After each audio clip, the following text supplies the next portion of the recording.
Nama wali kota Solo dan politisi PDIP Gibran Rakabuming Raka semakin sering disebut-sebut sebagai calon wakil presiden Cawapres, pendamping calon presiden Capres Prabowo Subianto di pemilihan presiden Pilpres 2024. Terlebih lagi terdapat banyak dukungan untuk pasangan Prabowo Gibran dari DPC Gerindra di berbagai daerah hingga para relawan. Sejumlah elit Gerindra termasuk Prabowo sendiri pun terbuka dengan usulan Gibran sebagai Cawapres. Kendati demikian, Prabowo menyebut pihaknya masih menunggu putusan Mahkamah Konstitusi terkait batas minimum usia Capres-Cawapres yang rencananya akan diumumkan MK pada 16 Oktober mendatang. Diketahui Gibran kini berusia 36 tahun, sementara batas minimal usia Capres-Cawapres saat ini adalah 40 tahun. Gibran sendiri merespon santai dukungan dirinya maju sebagai Cawapres Prabowo, serta pernyataan Ketua DPC PDIP Kota Solo FX, Hadi Rudiatmo, yang menyampaikan Gibran akan otomatis keluar dari PDIP apabila maju menjadi Cawapres Prabowo. Aku biasa-biasa wae, yang dukung saya ada, yang dukung Pak Erik ada, yang dukung Pak Erlangga ada, yang dukung Pak Sandiaga ada semua. Makanya sing mbok berita ojo aku tok. Kalau masif saya sih tidak, tutur dia di Balai Kota Solo.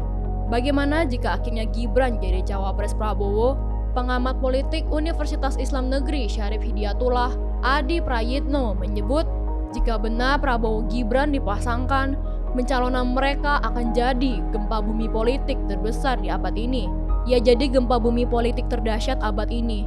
Gibran yang dulu di PDIP akan berhadapan dengan calon dari PDIP, ujar Adi kepada Forum Keadilan. Adi melihat nama Gibran pun lebih ditekankan dibanding elit-elit dari partai di koalisi pendukung Prabowo. Menurutnya, Erlangga Hartarto, Erick Thohir, Agus Harimurti Yudhoyono, Anies Mata, dan Yusril Iza Mahendra kalah pamor dengan Gibran. Jadi, elit-elit partai pendukung Prabowo yang mereka punya pengalaman mentereng itu lewat, semua dengan nama besar Gibran, ungkap Adi. Senada Direktur Eksekutif Institute for Democracy and Strategic Affairs Ahmad Khoirul Umam menilai pencawapresan Gibran bisa memicu ketegangan antara pihak Prabowo dengan PDIP yang lagi-lagi akan merasa dikhianati, dilangkahi, dan diabaikan oleh keluarga Jokowi. Jika Gibran menjadi cawapres Prabowo, besar kemungkinan PDIP akan melakukan evaluasi total terhadap status relasi dan keanggotaan Gibran, Bobi, dan juga Jokowi sendiri di PDIP, ujar Ahmad. Menurut Ahmad, pencalonan Gibran sebagai cawapres juga bakal dianggap sebagai perwujudan nyata akan ambisi besar Jokowi yang haus kekuasaan. Ini dapat dianggap sebagai kelanjutan dari upaya politik untuk menciptakan masa jabatan presiden selama 3 periode, penundaan pemilu, serta memperkuat posisi anak-anaknya dalam arena politik nasional yang berkuasa. Bahkan, narasi politik dinasti yang merajuk pada pasangan Prabowo Gibran itu bisa dijadikan sebagai wacana penyalahgunaan kekuasaan yang dikait-kaitkan dengan potensi intervensi kekuasaan presiden terhadap yurisdiksi MK.